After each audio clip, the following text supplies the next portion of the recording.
Okay, so we are on chapter 17. Let's get started. My voice doing a little better today. Had chaos taken the book, or had it simply disappeared?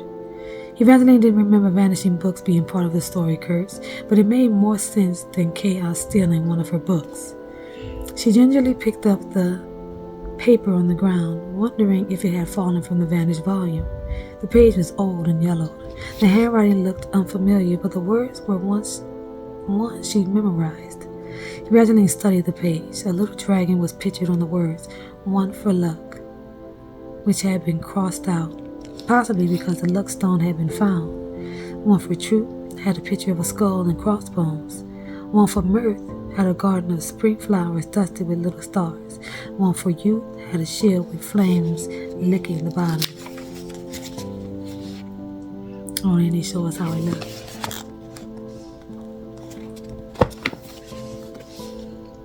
Evangeline wondered if the last key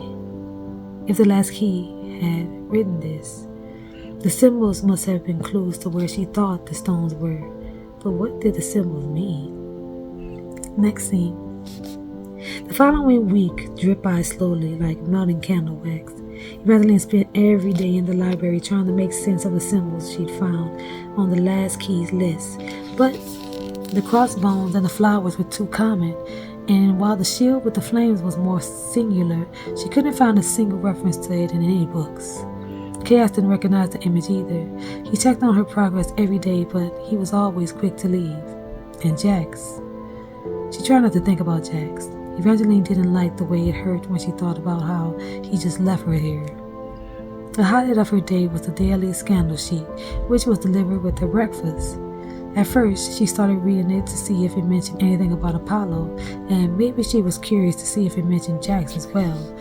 But now she enjoyed the sheets because they were the one thing that made her feel connected to the world outside of Chaos's underground castle. Today, the title was a little smudged. Evangeline couldn't make out the first word of it, but the other two were all the article really seemed to need. Merriment and Marriage by Christoph Neidlinger.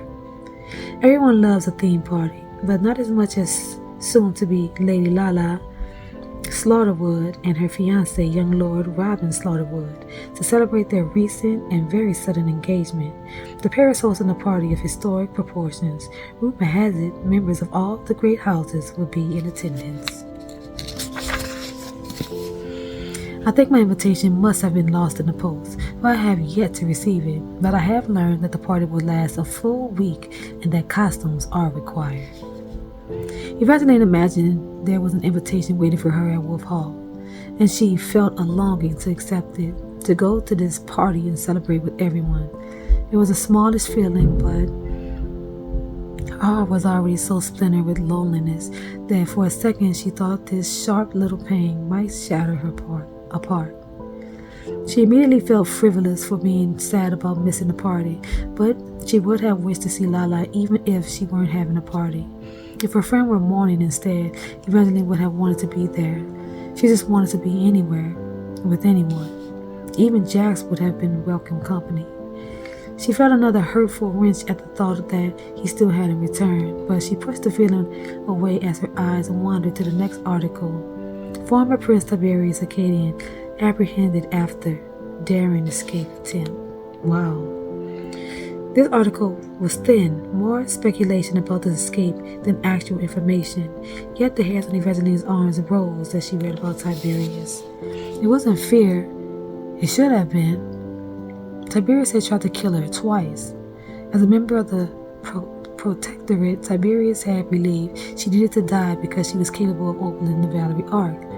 And like the rest of the Protectorate, he was committed to making sure the Ark would never open. But suddenly, Evangeline wondered if perhaps being a part of the Protectorate didn't just mean killing girls with pink hair. Maybe the Protectorate was also hiding the missing stones. Of course, it was reckless to even think of visiting Tiberius in prison to ask what he knew about the stones. If Jax were there, he'd undoubtedly say the idea was too dangerous, but Jax was gone, and Evangeline's hope had always burned brighter than her fear. And that's it for tonight, y'all. Good night.